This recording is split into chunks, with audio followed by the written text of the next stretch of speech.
Ya, semuanya udah hadir ya. Oke, jadi kalau yang belum nggak apa-apa, nanti bisa menyusul aja masuk ke channel channel Zoom saya. Saya udah email untuk kodenya. Nanti mungkin beliau-beliau yang belum masuk ini bisa menyusul ya. Oke, saya buka aja. Selamat datang sebelumnya untuk Pak Andi, Mas Fadil, Pak Lano, sama Bu Dina yang sudah menyempatkan hadir pada webinar saya pada kesempatan kali ini. Kemudian terima kasih juga kepada rekan-rekan semuanya, baik itu dari divisi developer dan juga ada beberapa dari divisi lainnya.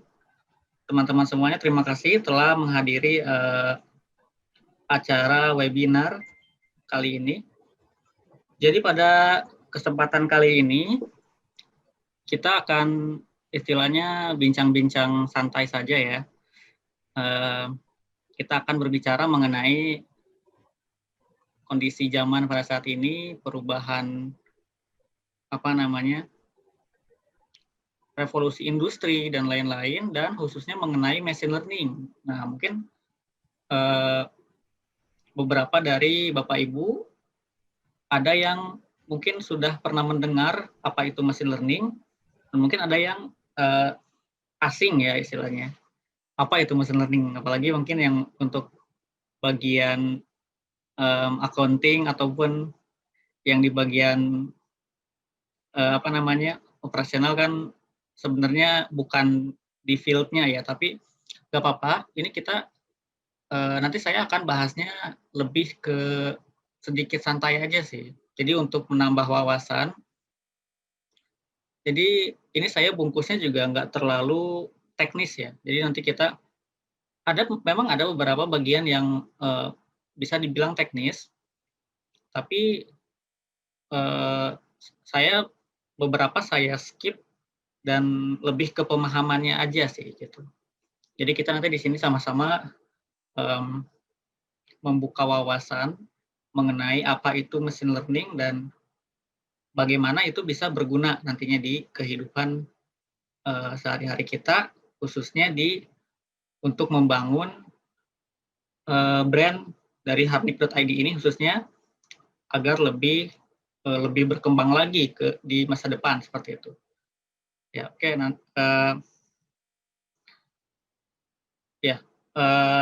Sebelumnya perkenalkan dulu. Jadi ya mungkin Bapak Ibu udah tahu ya siapa saya gitu. Cuma ini sebagai formalitas saja. Jadi nanti juga ini saya rekam. Jadi nanti ini saya videonya akan disetorkan kepada dosen pembimbing saya di kampus seperti itu. Jadi nama saya itu Nur Muhammad Rizal Fahmi dan saya adalah mahasiswa STMIK Nusa Mandiri. Kampus itu ada di Keramat 18 di Senen ya. Nah, dan posisi saya sekarang di Harnik.id ini adalah sebagai salah satu software engineer ya. Ya, teman-teman mungkin udah tahu ya, Mas Fadli.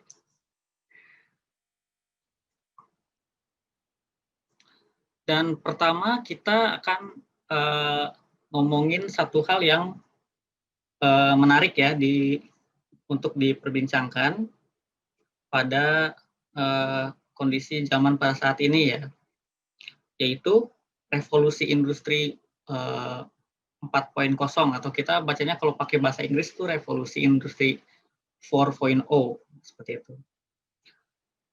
Nah, apa sih revolusi industri 4.0 ini? Nah, jadi ini secara simpelnya ya. Jadi revolusi industri itu adalah perubahan besar dan radikal ya terhadap cara manusia untuk memproduksi sesuatu gitu, sesuatu barang ya.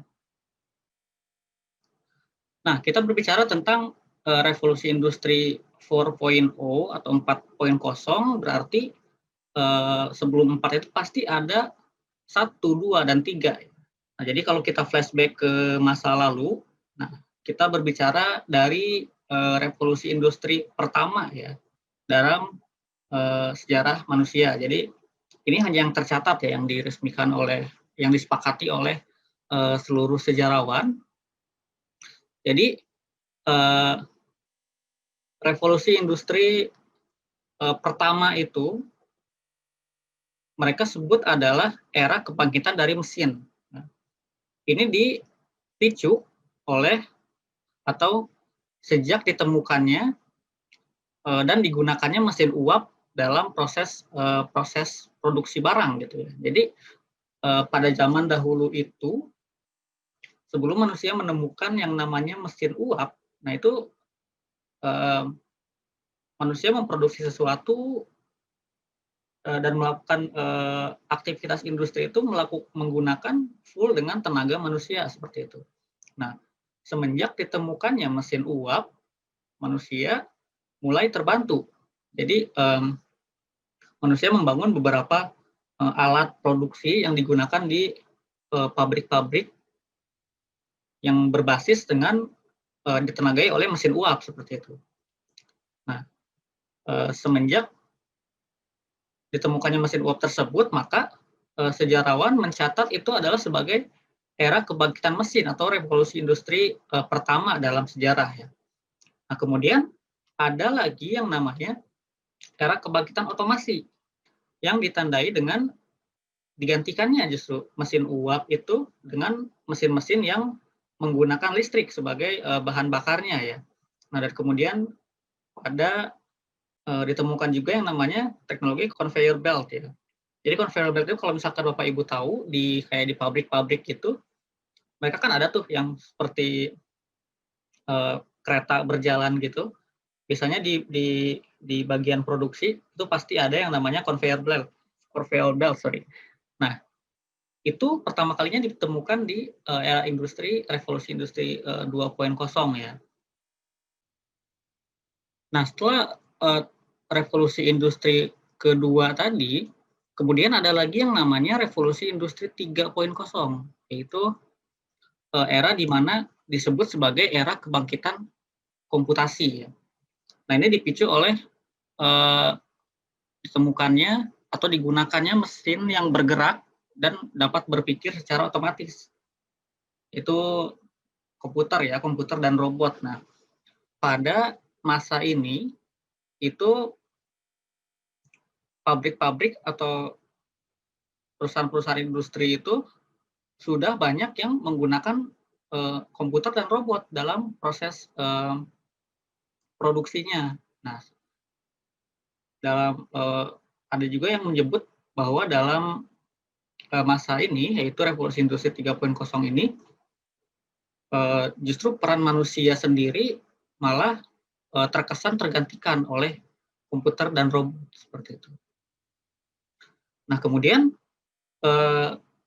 dimulai dari sejak sekitar tahun 2000-an, itu dimulai yang namanya revolusi industri 4.0, yaitu era kebangkitan internet ya. Nah, ini yang menarik yang akan kita bahas lebih lanjut.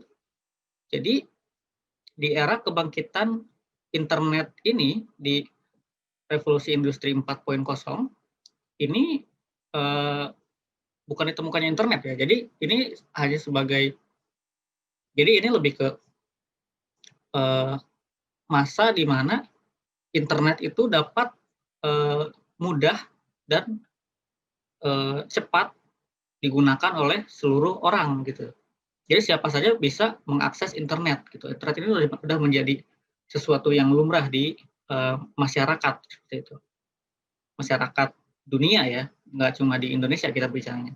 Nah, kemudian di era industri 4.0 ini juga sudah perusahaan-perusahaan itu sudah mengetahui yang namanya itu cloud computing dan kemudian tentang collaborative working gitu. Nah, jadi kayak semacam kalau kita ada beberapa waktu kan semenjak pandemi ini kita ada yang namanya WFH ya, work from home kayak gitu. Nah, jadi bekerja dari rumah itu sebenarnya dimulainya itu bukan sejak 2020. Jadi semenjak internet itu sudah menjadi hal lumrah di masyarakat dunia, sebenarnya di luar negeri itu sudah menerapkan hal-hal yang seperti itu, seperti collaborative working atau remote working seperti itu. Nah, dan ada satu hal lagi yang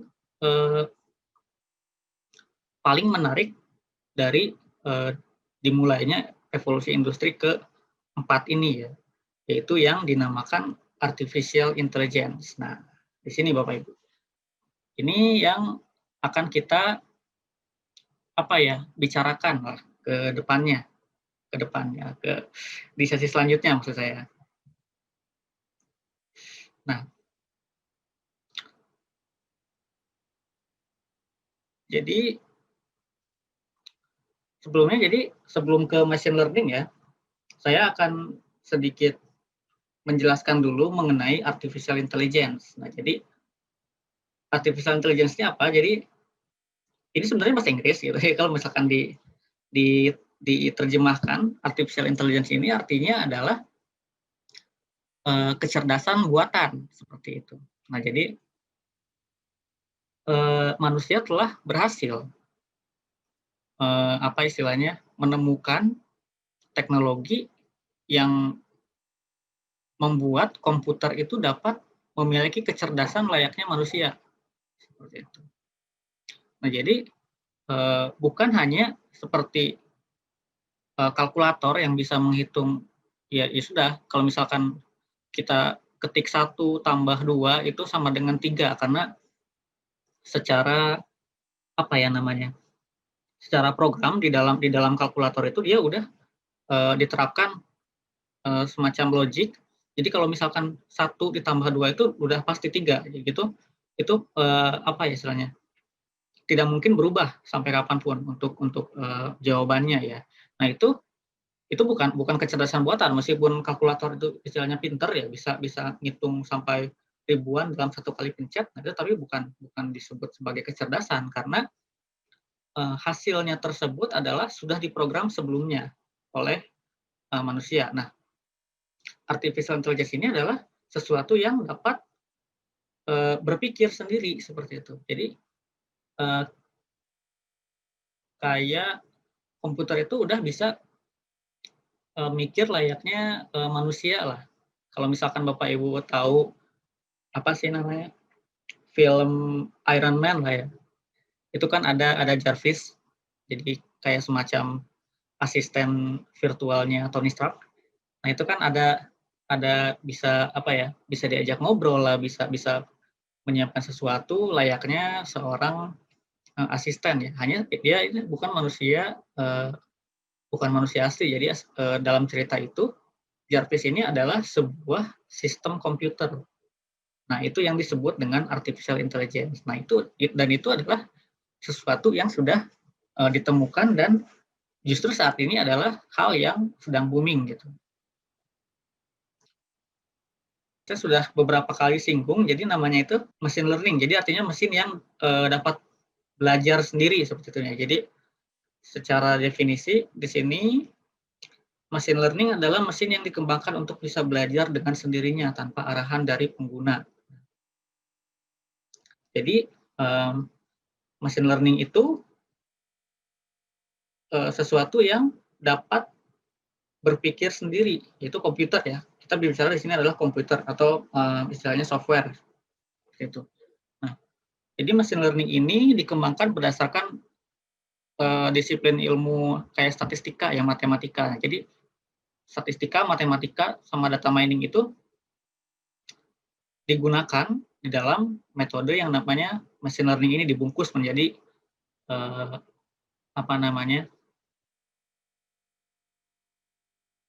bidang studi yang namanya machine learning. Jadi gimana sih caranya machine learning ini dapat belajar sesuatu gitu ya. Nah, jadi machine learning ini secara simpelnya ya.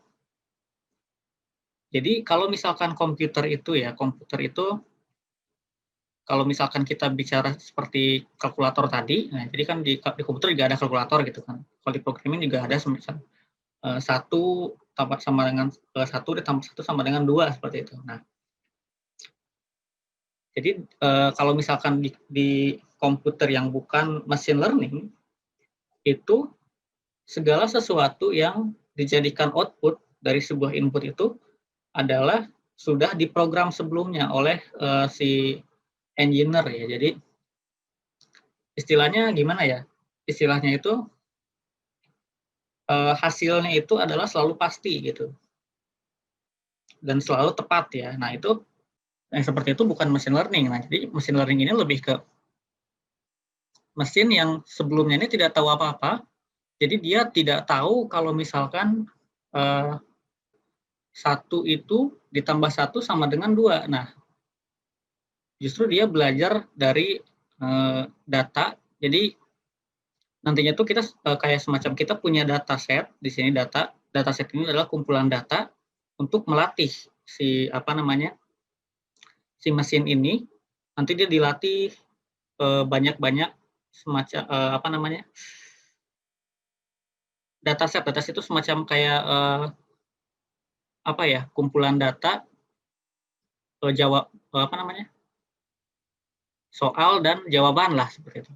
Nah, jadi ini sama dengan ini sama dengan ini. Nah, nanti si mesin ini tuh belajar dari data ini. Ketika dia belajar setelah dia pelajari semua datanya ini dengan metode machine learning tentunya, nah dia akan mendapatkan sebuah model. Nah, model ini nantinya akan digunakan untuk inputan baru yang belum ada sebelumnya di dataset untuk memprediksi jawabannya itu apa. Nah, mungkin agak sedikit teknis ya. Kita bicara yang sedikit ini aja deh, yang sedikit simpel ya. Nah, ini ada gambar di di pojok kanan bawah ini. Nah, ini kalau Bapak Ibu tahu, ini adalah aplikasi namanya Bixby Vision di Samsung ya. Jadi kalau misalkan yang sekarang HP-nya Samsung, itu pasti ada. Kalau misalkan di kamera itu ada yang namanya Bixby Vision.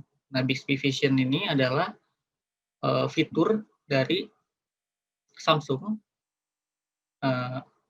Dia nantinya tuh menggunakan kamera gitu. Kemampuannya itu adalah ketika kameranya diarahkan ke suatu benda, nah dia akan mengetahui benda ini tuh apa gitu. Jadi kalau misalkan ini Bapak Ibu contohnya lihat di sini ya. Ini ada contoh Menara Eiffel. Nah, jadi Menara Eiffel ini dia difotoin gitu pakai kameranya. Kemudian si aplikasinya ini dia istilahnya? Bukan menjawab ya. Semacam mengeluarkan output gitu. Kalau misalkan ini tuh adalah Eiffel Tower gitu. Nah, jadi kalau gambar itu kan beda sama angka ya. Jadi kalau misalkan angka itu kita kasih data ke mesin, misal 1 ditambah 1 sama dengan pasti 2 gitu, kayak kalkulator itu kan udah pasti karena kita masuknya juga angka lah ya. Nah, ini gambar gitu. Jadi kalau misal kita tunjukkan gambar gelas itu ke HP ya. Nah, si aplikasi ini dia bakal tahu kalau misalkan gambar yang sekarang ada di frame kamera itu adalah sebuah gelas, seperti itu. Nah, sekarang tadi kita sudah belajar apa namanya cabang dari ilmu artificial intelligence, yaitu machine learning ya.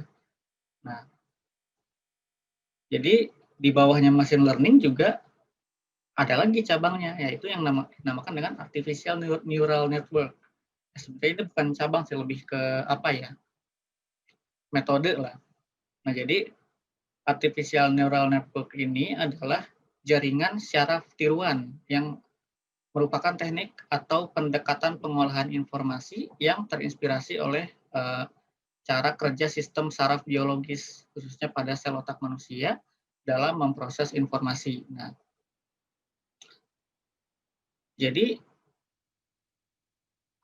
gimana caranya si aplikasi ini bisa tahu kalau ini adalah foto dari Menara Eiffel ya, padahal di situ kan hanya foto itu kan isinya hanya warna, terus mungkin garis ya. Dan kalau misalkan kita sebagai manusia lihat itu bisa pasti bisa ya, karena ya istilahnya otak-otak kita ini sudah dapat bekerja seperti itu, bisa mengenali suatu benda yang diinputkan dari mata kita ke otak, dan kita bisa tahu kalau itu adalah Menara Eiffel. Nah, untuk membuat sesuatu seperti itu, maka digunakan yang namanya artificial neural network. Nah, jadi ya tadi artificial neural network ini adalah jadi tipe model machine learning yang dapat dilatih untuk melihat pola, terdiri dari beberapa layer input, output, dan setidaknya satu layer hidden. Nah, ini nanti akan saya bahas di slide selanjutnya. Jadi intinya seperti itu. Jadi untuk bisa mengidentifikasi dalam gambar itu benda apa, maka peneliti menggunakan metode yang digunakan manusia gitu. Jadi gimana caranya manusia ketika manusia itu melihat gelas, gimana manusia itu tahu kalau misalkan itu adalah gelas. Nah, makanya ditemukan atau peneliti menggunakan atau meniru cara kerja sistem saraf otak manusia. Itu diaplikasikan ke dalam sebuah program. Nah, jadi deh itu yang namanya sistem artificial neural network, atau bahasa Indonesianya adalah sistem jaringan saraf tiruan, seperti itu. Nah, artificial neural network ini bisa dipakai buat apa? Nah, ini kalau tadi mungkin apa namanya lebih teknis ya. Kalau di sini kita mulai bahas-bahas apa namanya ke pengaplikasiannya. Nah, ini udah mulai menarik lah. Nah, jadi di image classification ini adalah salah satu hal yang apa ya dapat dilakukan dengan menggunakan, atau gimana ya, kita salah satu hal yang dapat dilakukan dengan digunakannya artificial neural network ini adalah image classification. Nah, dan image classification ini merupakan metode machine learning, atau salah satu metode machine learning yang menggunakan artificial neural network itu. Nah, ini Bapak Ibu bisa lihat di sini ada tiga apa ya namanya? Tiga kolom dari bulatan-bulatan. Nah, bulatan-bulatan ini apa? Bulatan-bulatan ini adalah disebutnya itu adalah neuron.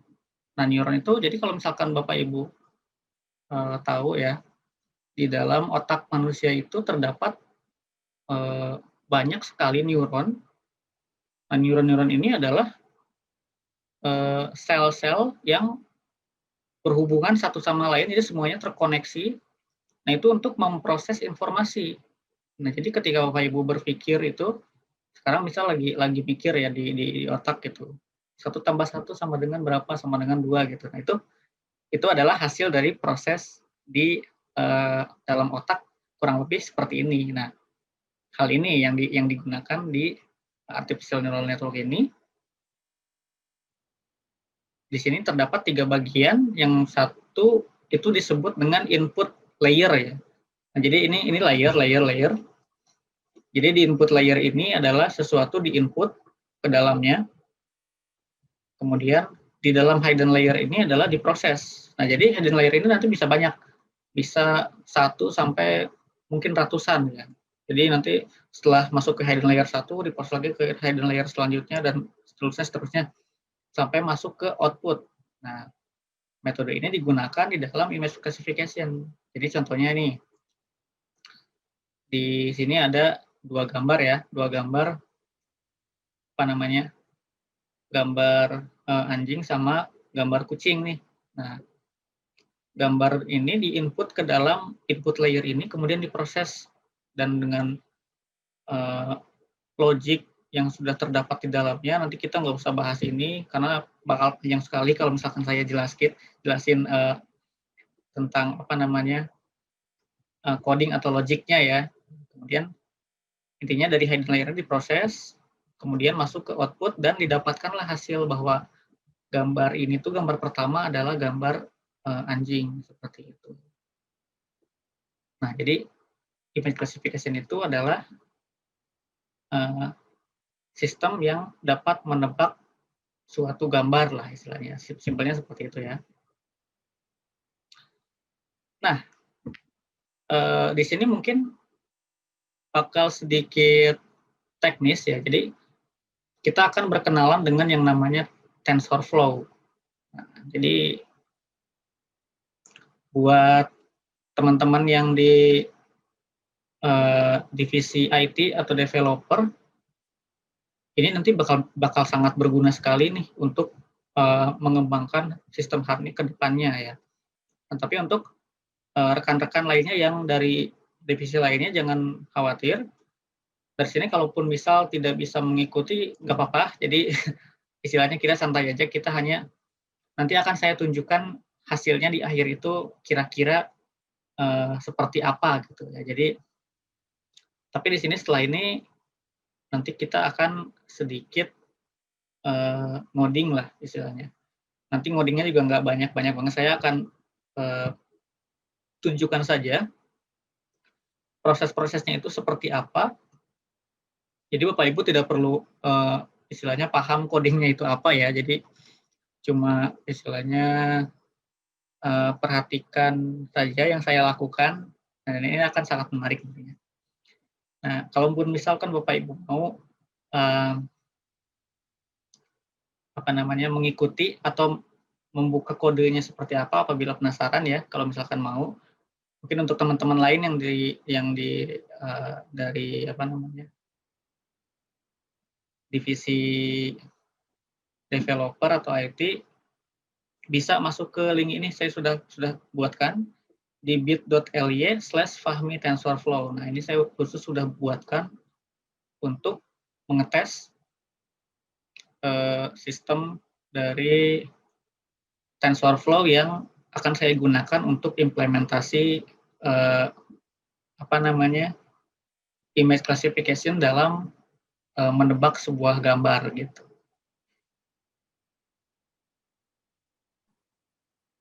Oke, udah kebuka semua ya. Kalau yang nggak ngikut nggak apa, nggak cuma tinggal di apa namanya diikuti saja materinya, di apa namanya ya udah kebuka ya, yang udah buka linknya tadi bisa coba sendiri. Tapi kalau misalkan yang nggak mengikuti nggak apa-apa, diperhatikan saja materinya. Ini sih saya usahakan nggak terlalu ini ya, nggak terlalu teknis. Jadi teman-teman yang dari divisi lain pun mungkin bisa sedikit paham lah minimal ya. Nah, jadi saya sudah buatkan sebuah apa ya namanya kode atau script Python sederhana itu untuk implementasi TensorFlow ya. Nah, sebelumnya kita bagi yang belum tahu apa itu TensorFlow. Nah, jadi TensorFlow ini adalah library untuk Python ya, library untuk Python yang di dalamnya ini banyak sekali tools yang memudahkan kita untuk mempelajari atau menggunakan metode-metode machine learning untuk digunakan di dalam sistem kita. Tapi hanya untuk Python ya.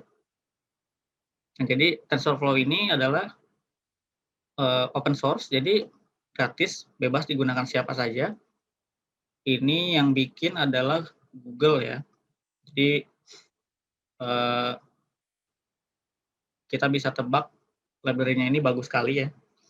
Jadi kalau misalkan teman-teman yang mau mendalami machine learning, ini wajib ya. Ini wajib digunakan, wajib dipelajari, dan minimal wajib tahu lah apa itu TensorFlow dan bagaimana cara menggunakannya. Nah, itu sekilas mengenai TensorFlow. Nah, saya akan jelaskan proses dari menebak gambar. Jadi kita nanti akan membuat sebuah sistem yang menebak tulisan gambar di dalam maksudnya kita akan membuat sistem yang dapat menebak suatu gambar itu isinya itu atau gambarnya itu adalah angka berapa. Jadi nanti itu ada gambar, kita punya banyak gambar, nanti sistem akan menebak apabila di gambarnya tersebut ada tulisan seperti misalnya angka 7. Misal angka 7 itu kan kayak garis horizontal terus ke bawah gitu kan, itu angka 7 seperti itu kan kalau kita nulis. Nah, nanti si komputer itu akan nebak yang digambar tersebut itu angka berapa gitu. Simpelnya seperti itulah. Nah, skripnya adalah sebagai berikut. Nah, pertama itu kalau misalkan di pemrograman Python ya, di paling atas itu biasanya kita import dulu yang namanya library yang akan digunakan di dalam project ini ya. Nah, jadi kita menggunakan TensorFlow, NumPy, dan Matplotlib. Nah, jadi kita menggunakan TensorFlow ini untuk tools machine learning-nya ya, termasuk nanti dataset default-nya juga kita akan mengambil dari sini aja. Jadi kita nggak pakai dataset kita sendiri, biar mempersingkat waktu ya. Ini kan untuk istilahnya pengenalan aja. Nah, kemudian kita pakai NumPy. NumPy ini library yang gunanya untuk mengolah array, mengolah angka seperti itu. Dan kita pakai juga yang namanya Matplotlib. Nah, Matplotlib ini nanti kita gunakan untuk memvisualisasikan ya. Jadi biasanya itu library ini digunakan untuk memvisualisasikan data ke dalam grafik atau enggak ke dalam sebuah tampilan visual ya, seperti itu. Dan nanti kita akan tunjukkan apa gunanya ya salah satu. Nah, kemudian setelah mengimport library ini, coba dijalankan dulu. Jadi kalau misalnya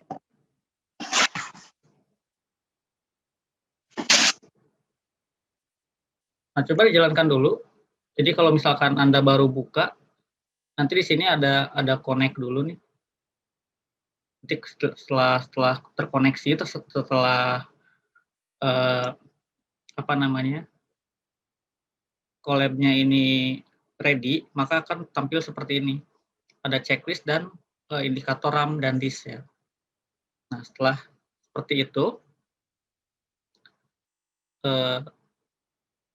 rekan-rekan sekalian bisa coba run untuk scriptnya. Jadi bisa diklik untuk bagian bulatan ininya, dijalankan. Setelah sudah dijalankan, kita lanjut ke script yang kedua. Kita buka dulu ya. Aduh, banyak ya. Nah, ini Ini sebenarnya saya nggak bakal jelaskan secara detail ya, ini untuk fungsinya seperti apa dan lain-lain. Saya sudah tambahkan di sini komentar. Jadi contohnya ini untuk script yang ini nih. Nah, ini adalah untuk menyiapkan dataset. Nah, jadi kayak gitulah. Jadi teman-teman istilahnya pahami aja ya. Jadi setelah kita mengimpor udah selesai, kita masuk ke yang kedua ini, menyiapkan dataset dan melatih model ya.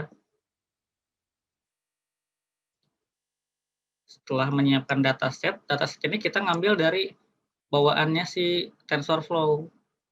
Nah, setelah disiapkan datasetnya, kita normalisasi datasetnya.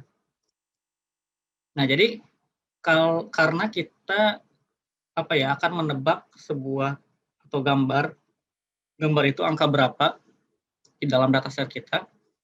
Jadi nantinya itu datanya itu akan kurang lebih seperti ini.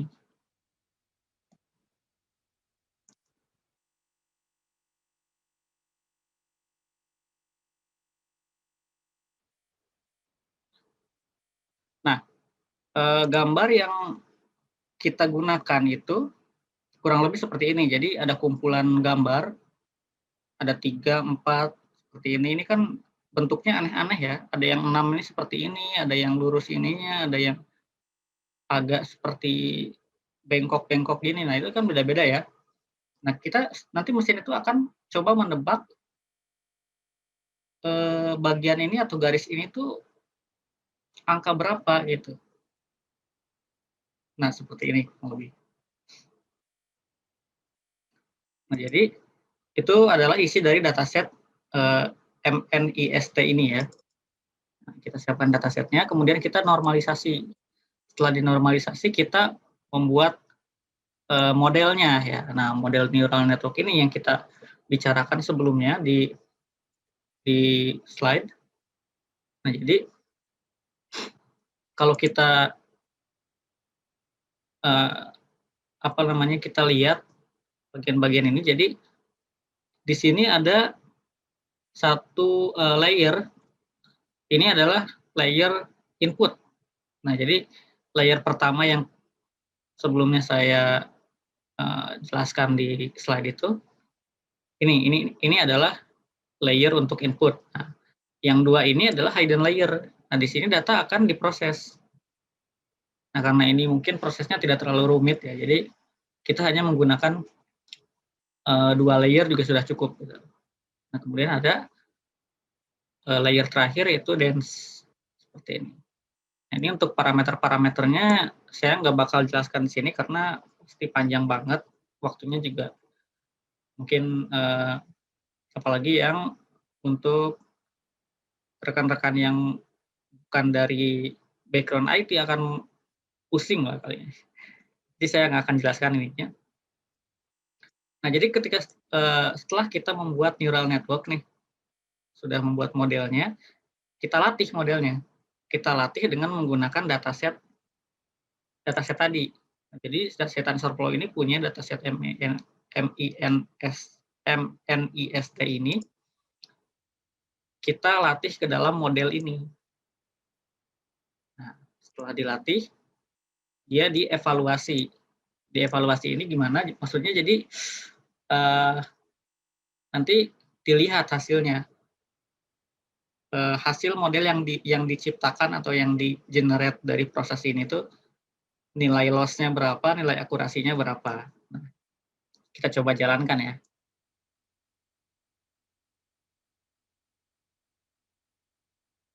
Nah, ini sudah masuk ke sini, model fit train. Ini epoch 5, artinya ini dia akan mengulang selama atau sebanyak 5 kali ya. Nah, kita bisa lihat di sini, setiap proses looping epoch ini, nilai loss-nya itu berkurang dan akurasinya bertambah. Nah, di sini kalau misalnya kita lihat 0,29 itu artinya sekitar 30% ya, 30% akurasinya ini 91% ya. Nah, Kemudian untuk looping yang kedua, ini loss-nya menurun nih. Jadi dan akurasinya meningkat menjadi 95. Nah, jadi setiap proses ini akan membuat modelnya ini makin akurat. Nah, jadi kita lihat di akhir proses ini sudah terbentuk, kita sudah memiliki model dengan nilai loss sekitar 0,07. Ya, jadi di bawah 1% ya, di bawah 10%, jadi sekitar 7%. 7% dan akurasinya itu adalah 97%. Nah, ini artinya apa? Jadi Bapak Ibu contohnya memiliki data sebanyak 100 ya, 100 data. Nah, nantinya itu program ini akan bisa menebak dengan benar sebanyak 97 data dari 100 data yang dari 100 dataset yang Bapak Ibu punya gitu. Nah, itu ini sebenarnya untuk machine learning ini hal paling menarik ini adalah di sini. Di sini kita bisa kalau misalkan kita pelajari lebih lanjut ya, ini kita bisa belajar bagaimana caranya membuat model ini makin akurat lagi seiring berjalannya waktu ya. Tentu datasetnya juga harus makin banyak gitu. Makin banyak dataset, maka akan makin akurat model yang dihasilkan ya. Oke, nah ini kan kita udah punya model ya. Di sini kita baru tes. Nah, sini hal paling menariknya sih. Oke, saya clear dulu coba. Oke, nah jadi kita kan punya banyak gambar ya. Ada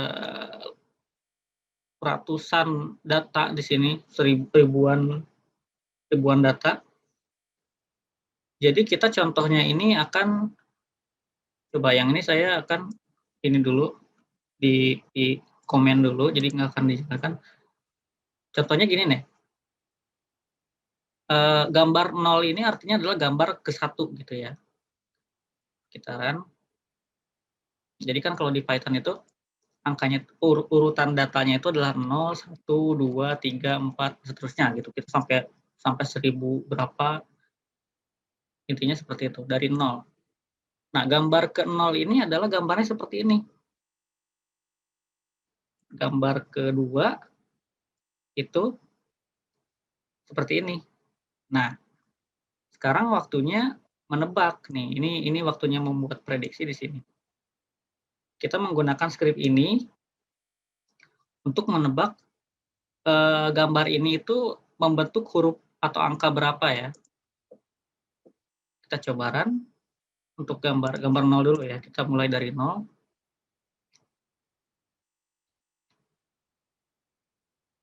Nah, gambar tersebut adalah angka 7. Gitu. Nanti saya coba tuliskan juga ininya ya. Saya ambil ininya. Oke.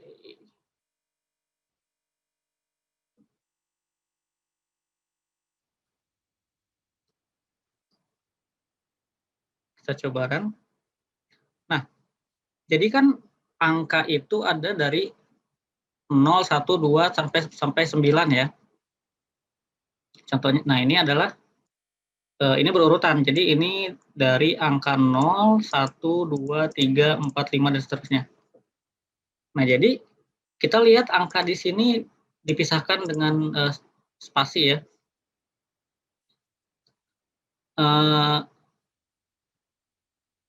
Urutan keberapa yang nilainya itu paling banyak gitu. Nah, ini contohnya 6, 1, 2, 1, 3. Nah, yang ini 9 ya, paling tinggi. Nah, 9 ini dia di angka berapa? Di 0, 1, 2, 3, 4, 5, 6, 7. Nah, berarti 7. Jadi si sistem ini menebak bahwa gambar ini 9,9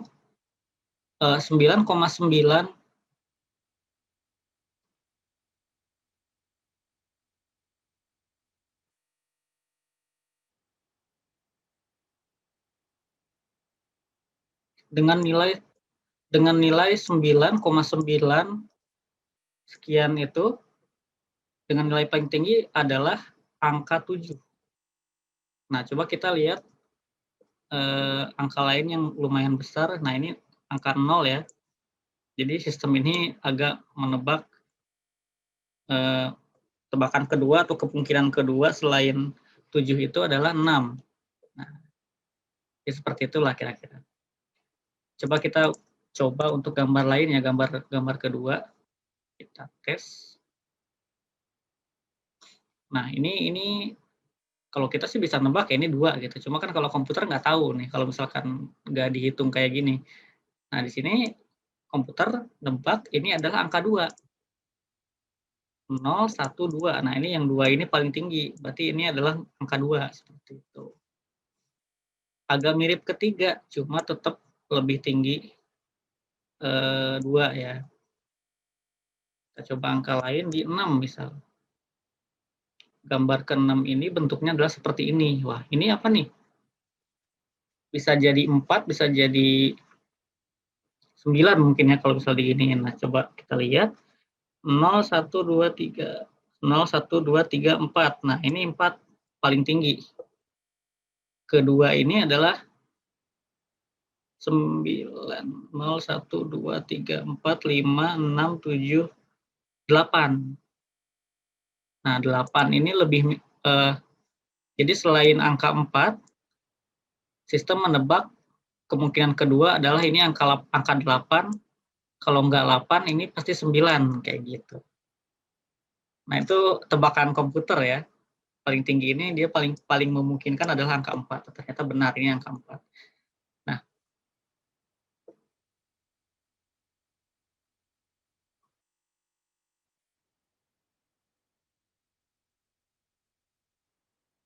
Nah, jadi seperti itu Bapak Ibu. Ini kan sebenarnya menarik ya. Maksudnya komputer itu sekarang sudah di level apa ya, bisa seakan-akan berpikir seperti manusia gitu. Apalagi dengan ditemukannya metode artificial neural network lah. Nah, itu kan sudah gimana ya? Sudah meniru jaringan saraf manusia, artinya kemungkinan besar di masa depan mungkin ya kecerdasan seperti manusia ini sangat mungkin sekali untuk diciptakan dari pada sebuah komputer seperti itu. Nah, terus bagaimana sih ini bisa diaplikasikan di dalam kehidupan kita sehari-hari atau khususnya di dalam pengembangan aplikasi Hari.id ya. Karena kan Hari.id ini adalah kayak e-commerce, sistem e-commerce ya, toko online. Nah, jadi di luar negeri itu sudah cukup banyak e-commerce atau toko online yang bisa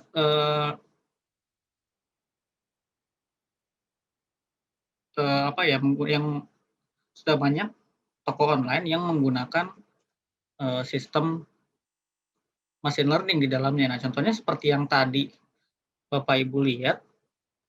Jadi contohnya di sini. Nah, ini di Samsung Bixby Vision ini, Bapak Ibu bisa contohnya seperti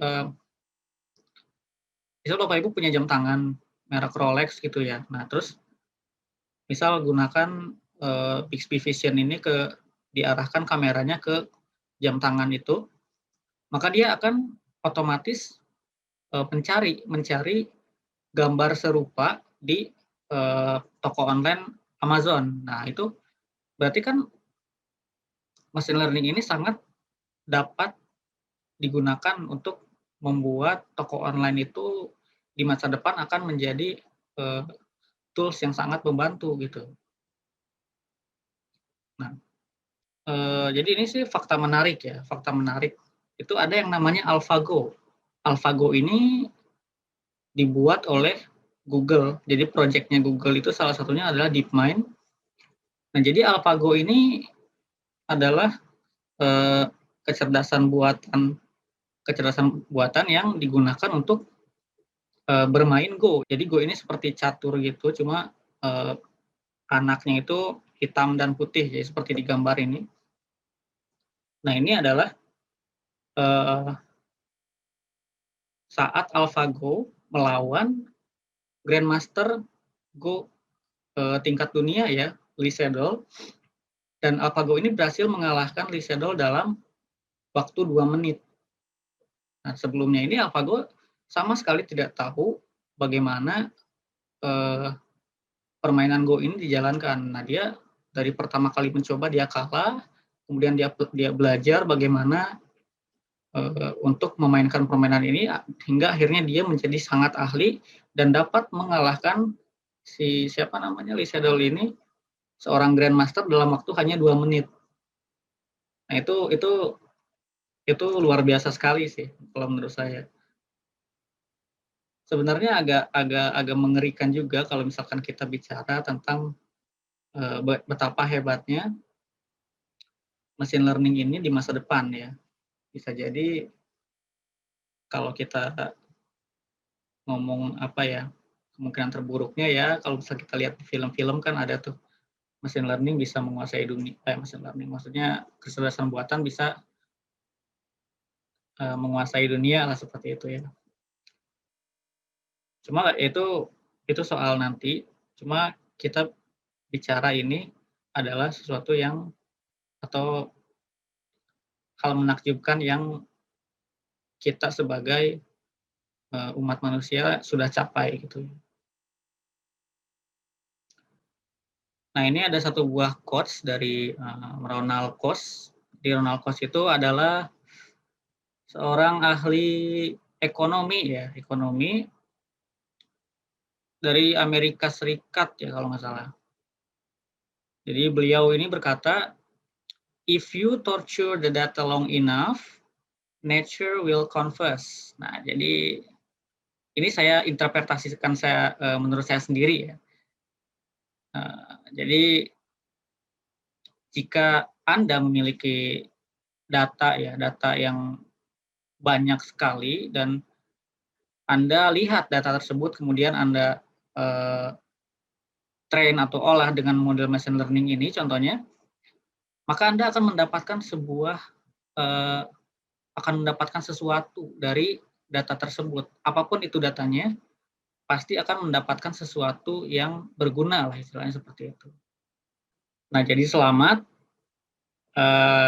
Sekarang Anda yang mengikuti webinar ini setidaknya tahulah apa itu machine learning dan bagaimana cara kerjanya ya, meskipun ya tidak sampai codingnya, tapi minimal Anda tahulah apa itu machine learning dan kita manusia telah mencapai tahap itu di bidang teknologi seperti itu.